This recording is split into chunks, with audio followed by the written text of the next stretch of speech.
নমস্কাৰ প্ৰিয় দৰ্শক, নিচিকা টেল হাউচলৈ আপোনালোকক সুস্বাগতম। আহক আজি এটি নতুন কাহিনী শুনো। ভালুক আৰু বুঢ়াৰ খেতি। বহুদিনৰ আগৰ কথা। ৰুছিয়াৰ জংঘলৰ কাষৰ পথাৰ এখনত বুঢ়া এজনে খেতি কৰিছিল। তেওঁ প্ৰতি বছৰে সেই ঠাইতে খেতি কৰি আহিছিল। এদিনাখন ৰাতিপুৱা সূৰ্যৰ ৰশ্মি যেতিয়া পাতত পৰি জিকমিকাই আছিল, সেই সময়তে গভীৰ জংঘলৰ পৰা এটা ভালুক ওলাই আহিল। গহীন গম্ভীৰ খোজেৰে আগবাঢ়ি আহি ভালুকটোই বুঢ়াজনৰ ওচৰলৈ আহি সুধিলে, ককা, তুমি মোৰ পথাৰত কিহৰ খেতি কৰিছা? বুঢ়াজনে হাঁহিলে আৰু ক'লে, মোক ক্ষমা কৰিবা, এইখন তোমাৰ পথাৰ নেকি? মই ইয়াত শালগমৰ খেতি কৰিছোঁ। ই খাবলৈ বহুত সোৱাদ লগা। ভালুকে ক'লে, ঠিক আছে, কৰা, তেনেহ'লে কিন্তু মোক আধা ভাগ দিব লাগিব। বুঢ়াই ক'লে, নিশ্চয় নিশ্চয়, কেলেই নিদিম বাৰু। এটা কাম কৰোঁ, তুমি শস্যৰ আগটো ল'বা আৰু মই গুৰিটো ল'ম, হ'বনে?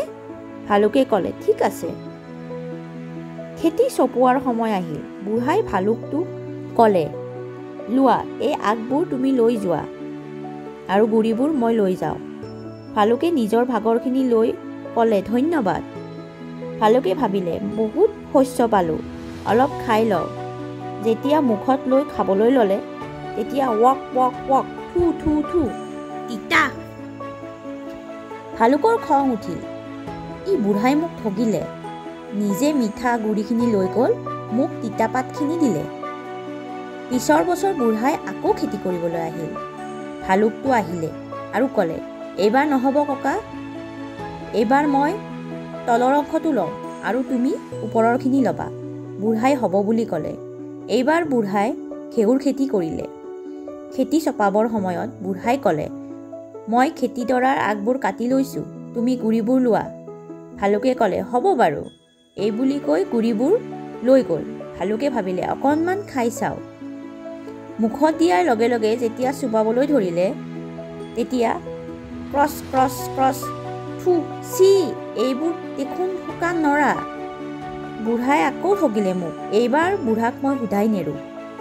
পিছৰবাৰ বুঢ়াই আকৌ খেতি কৰিবলৈ আহিল। বুঢ়াই ভালুকক দেখি ক'লে, হেৰা ভালুক, এইবাৰ এফাল এফালকৈ ভগাই লওঁ। ভালুকে খঙেৰে গুজৰি গুমৰি ক'লে, ভাগ নালাগে মোক, এইবাৰ মই তোৰ মাথাটো চোবাই খাম। বুঢ়াই ভয়তে কঁপি কঁপি ভাবিবলৈ ধৰিলে, ভালুকৰ সঁচাকৈয়ে খং উঠিছে, পলোৱাই ভাল হ'ব। বুঢ়াই ভয়তে পলাবলৈ ধৰিলে। ভালুকে তাক পিছে পিছে খেদি গ'ল। সেইদিন ধৰি মানুহ আৰু ভালুকৰ মাজৰ সম্পৰ্কত ফাট মেলিলে আৰু মানুহ দেখিলেই ভালুকে খেদি আহিবলৈ ল'লে। প্ৰিয় দৰ্শক, আজি কাহিনীটো চাই যদি ভাল লাগিল, তেতিয়াহ'লে অনুগ্ৰহ কৰি লাইক এণ্ড ছাবস্ক্ৰাইব কৰিব। ধন্যবাদ।